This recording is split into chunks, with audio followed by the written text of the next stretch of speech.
뉴 진수. 민주당 이재명 대표가 주요 당직자 인선 등 새로운 체제 정비를 마무리하고 있습니다.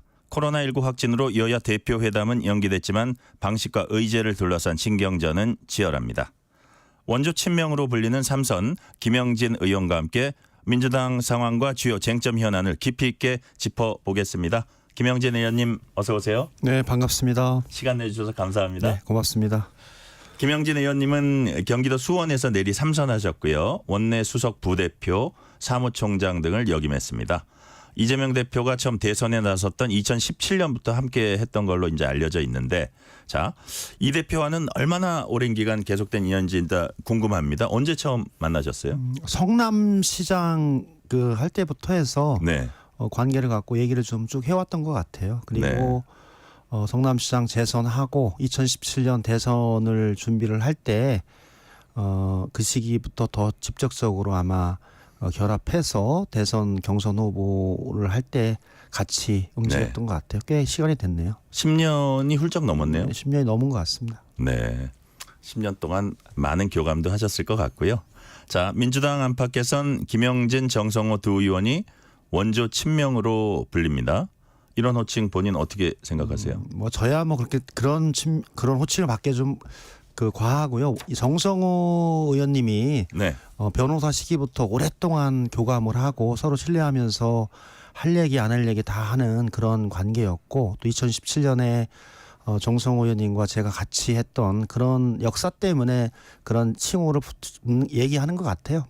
그에 연연하지 않고 정치 활동을 하고 있습니다. 네. 자, 거기에는 약간의 자신감도 아마 있을 겁니다. 그래서 이제 또 다른 사람들과는 달리 좀 쓴소리도 하고 그러셨던 것 같은데, 자, 김영진 의원님은 이재명 대표 대표직 연임에 비판적 시각을 이제 공개적으로 밝혔던 적이 있습니다. 우리 이제 뇌리에 좀 남는 그 워딩이라 그럴까요? 설탕만 계속 먹으면 이가 썩는다. 그런 표현도 하셨어요. 그때 어떤 뜻으로 말씀하셨는지, 또 그때 가졌던 그런 시각은 지금도 갖고 계신지 좀 궁금합니다. 당시에 얘기했던 부분들은 이제 보통 민주당이 좀 변화 그리고 새로움 이를 통해서 만드는 그런 정당의 이미지가 좀 있는데, 당대표를 연임을 하게 되면 그 이미지가 좀 사라지지 않느냐. 그리고 이재명 대표가 2022년 대표가 돼서 2년 동안 잘해서 총선에서도 압도적으로 이겼고, 좀 약간의 시간적 여유를 가지고 대선을 준비하고 또 재충전하고 이런 과정도 필요한데 또다시 대표하게 되면 좀 어려움이 있지 않겠느냐. 난 한 발 물러서서 준비하는 게 필요하다. 그런 견지였고, 실제로 이제 민주당에서 대표를 연임했던 경우가 2000년 이후 한 20년 동안 없었기 때문에 또 그게 어떻게 받아들여질까 그런 취지였던 것 같아요. 그리고 당권 대권을 분리해서 공정한 경선을 통해서 대통령 후보를 만드는 것이 민주당의 전통이었기 때문에 그것을 좀 잘 지켜내는 것이 필요하다. 그런 취지에서 얘기를 했었고, 여러 가지 제안을 했었는데 당내 의사결정을 통해서 당무회의 중앙위원회의 의결을 통해서 압도적으로 찬성을 됐기 때문에 그 결정에 대해서 존중합니다. 네. 그 당시에 설탕 계속 먹으면 이가 썩는다. 사실 제가 지금 들어보니까 이재명 대표와 민주당을 위한 충정이었던 게 이제 느껴지거든요. 근데 좀 이렇게 문자 좀 받으셨습니까? 여러 가지 문자도 받고 댓글도 받았죠.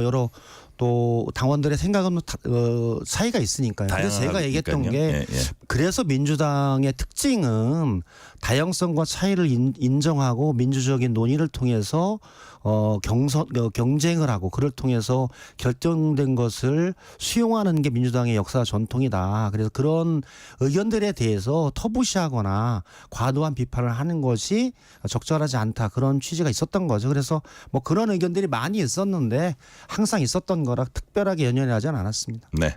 이번에 이재명 대표와 최고위원들 새로 구성된 당 지도부 몇몇 이제 보면 어떻게 보면 그야말로 이재명 체제 공고화라고 한마디로 할 수 있고요. 그리고 어떻게 보면 강성 친 이재명계 의원들 신명계라고도 하더라고요. 새로운 신자 그런 분들로 전진 배치됐다. 이렇게 이제 평가도 나오는데, 우리 김영진 의원님께서는 이번 전당대회 결과 최고위원 구성 어떻게 평가하십니까? 저는 이제 전당대회 결과는 예정됐던 결과가 나와서 특별하게 놀랄 사안은 아니었던 것 같아요.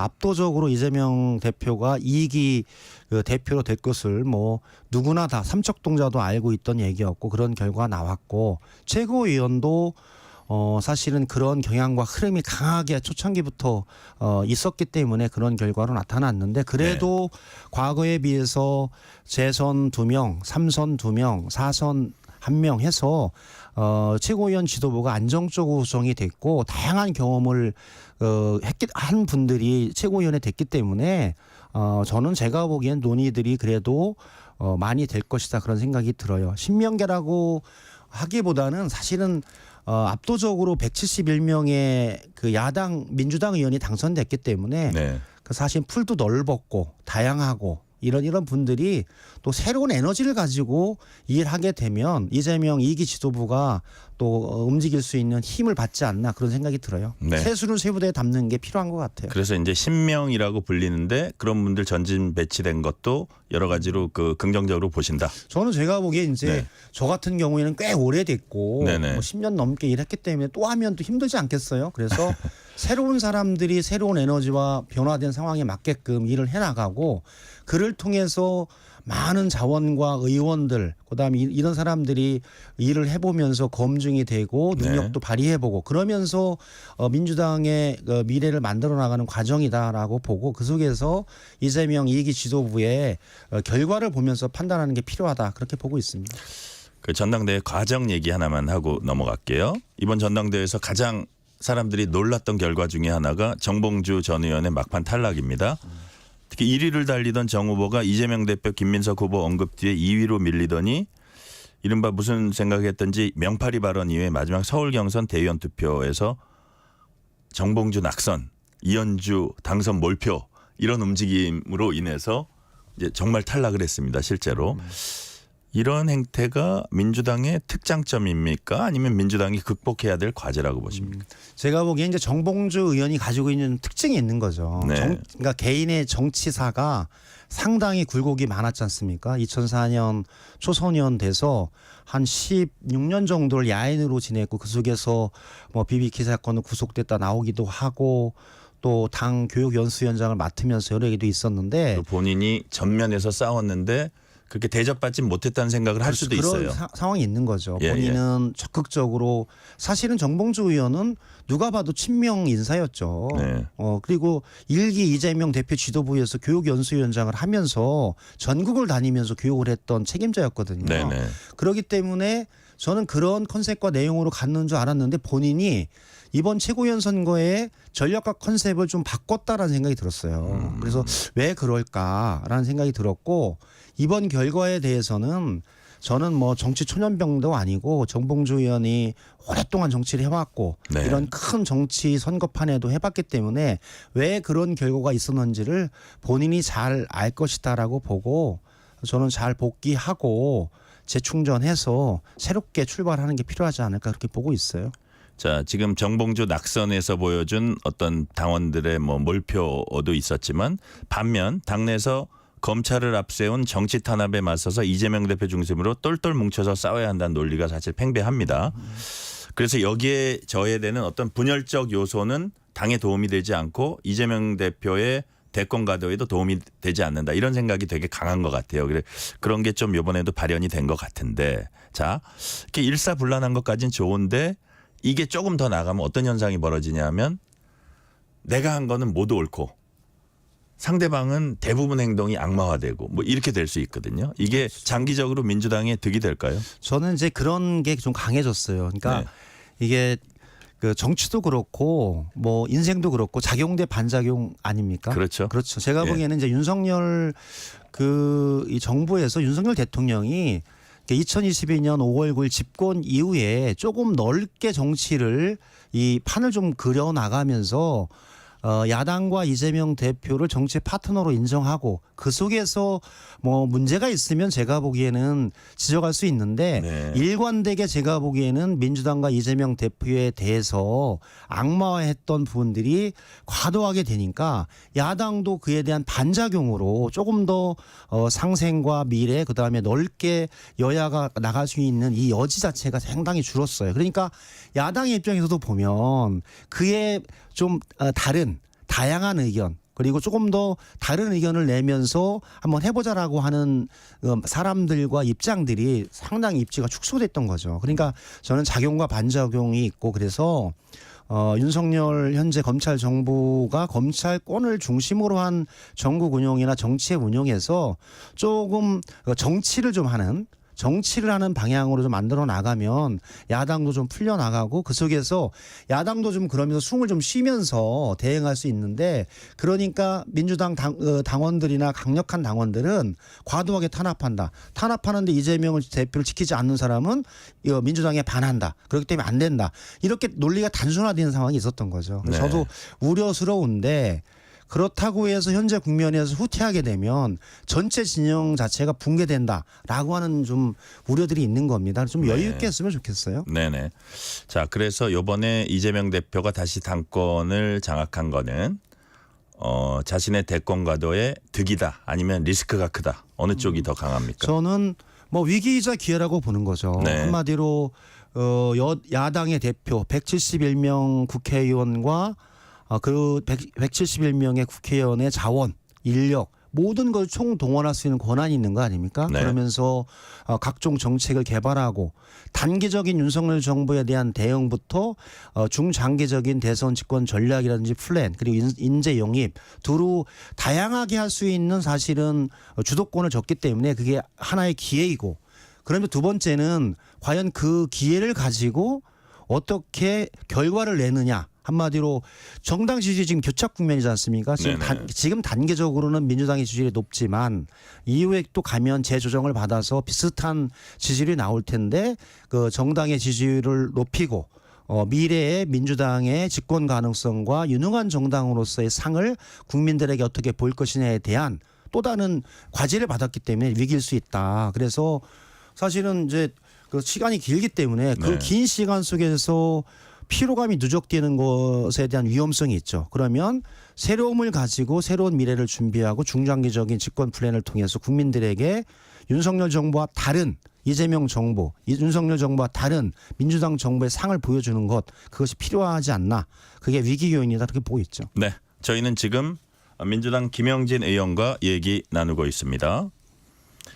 자. 총선 이후 새로 선출된 여야 대표는 모두 민생 문제 거론하면서 대표 회담도 준비하고 있습니다. 그런데 회담 방식과 의제 조율 과정에서 좀 삐걱대고 신경전을 펼치는 모습도 보였는데요. 이재명 대표 이제 코로나에 걸려서 연기는 됐고요. 이참에 어떤 얘기가 나오냐면 이게 뭐 1, 2주 미뤄지는 게 아니라 많이 미뤄지거나 일단은 당분간 안 열릴 것 같다는 관측도 나와요. 의원님 보시기에 어떠세요? 저는 정치인들은 말에 책임을 져야 되는 거 아닙니까? 네네. 그래서 이재명 대표든 한동훈 대표든 국민들에게 약속했던 바는 지키는 게 필요하다. 그래서 서로 안 되는 조건을 내걸면서 대표회담을 하기보다는 선의훈한 쉬운 내용을 합의할 수 있는 내용을 가지고 가고 어려운 내용은 중장기적인 2차, 3차 회담을 한번 해보자. 이렇게 좀 국민들에게 민생과 경제 이 문제 해결할 수 있는 능력을 국힘 한동훈 대표든 이재명 대표는 가지고 있다는 거 보여주는 게 지금 필요하다. 그렇게 생각이 돼서 저는 실무를 담당한 협상 당사자들이라든지 양당 대표가 일부 숙고해 나가면서 결과를 내는 게 필요하다. 그게 제가 보기엔 두 대표가 지금 다 필요할 겁니다. 국민들이 필요해하고 있어요. 네네.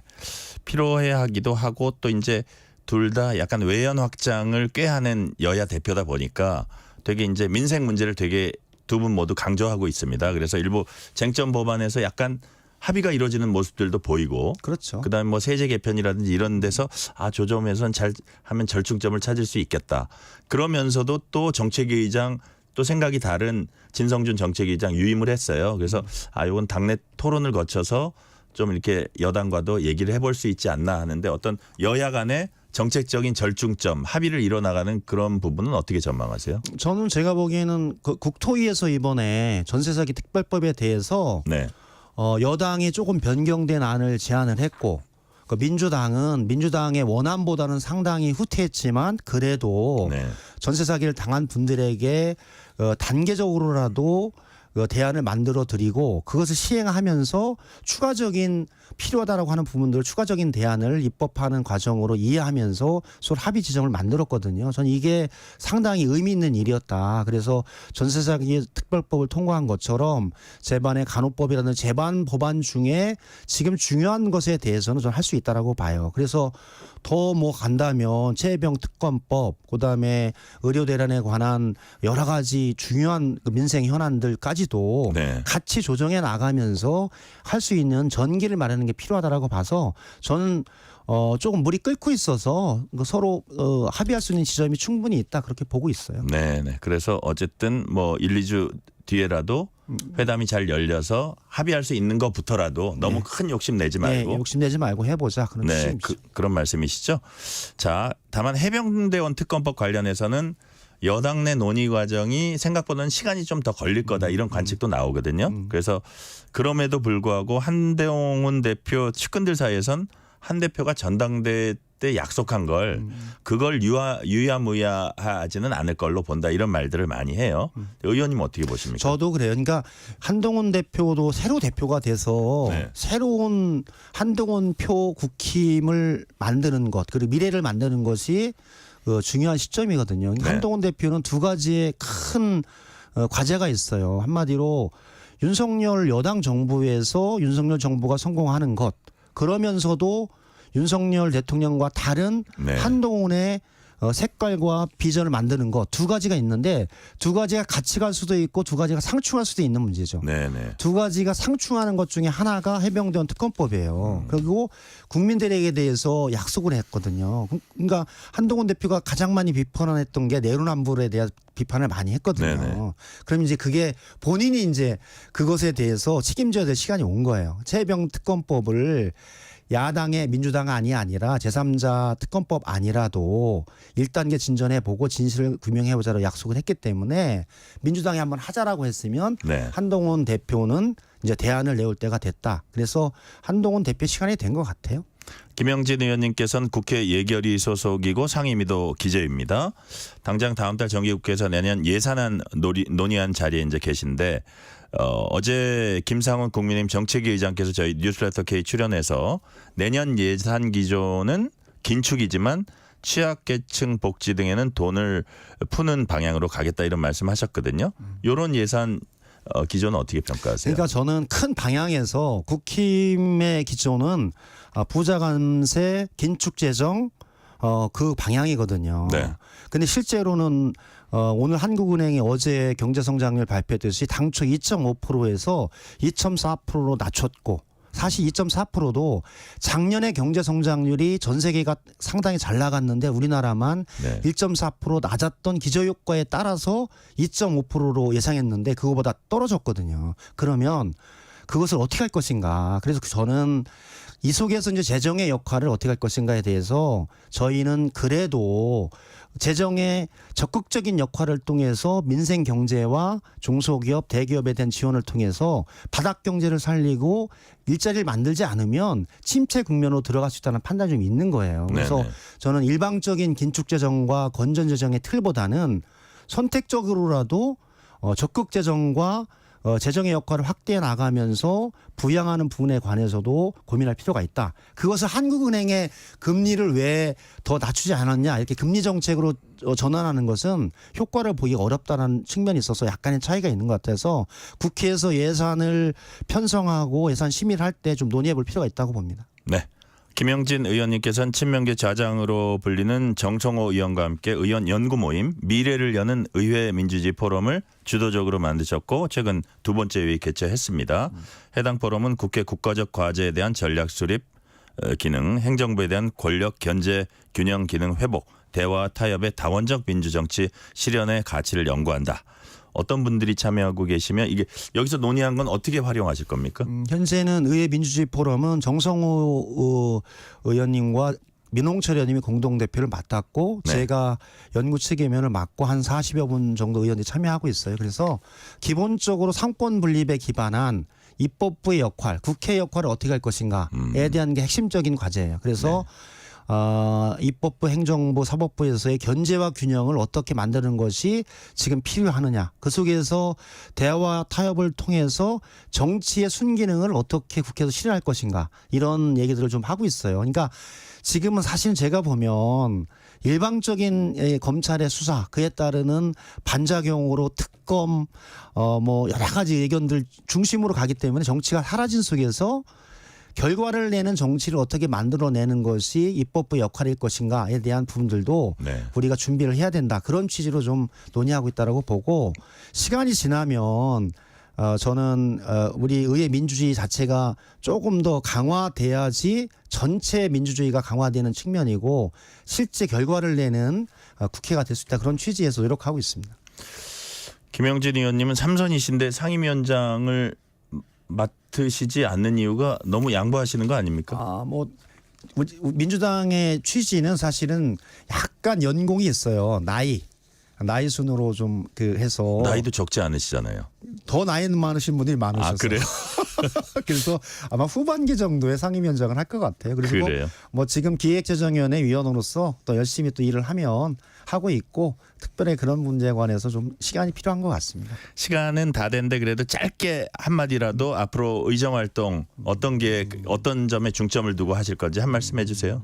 네, 민주당이 제대로 갈 수 있도록 올바른 얘기에 대해서 또 다양한 얘기에 대해서 얘기를 좀 정확히 잘 하고 또 개인적으로도 정치를 3선이지만 첫 해이기 때문에 초선의 입장에서 국민의 시각에서 바라보고 준비해 나가는 그런 좀 초심을 잃지 않는 정치 그다음에 국민을 중심으로 두는 정치에 대한 원칙을 잘 지켜나가는 그런 역할을 국회에서 해 나갈 수 있도록 노력하겠습니다. 네. 오늘은 여기까지 말씀 듣겠습니다. 지금까지 김영진 민주당 의원이었습니다. 감사합니다. 네, 고맙습니다. 실시간 교통 상황 알아보겠습니다. 라디오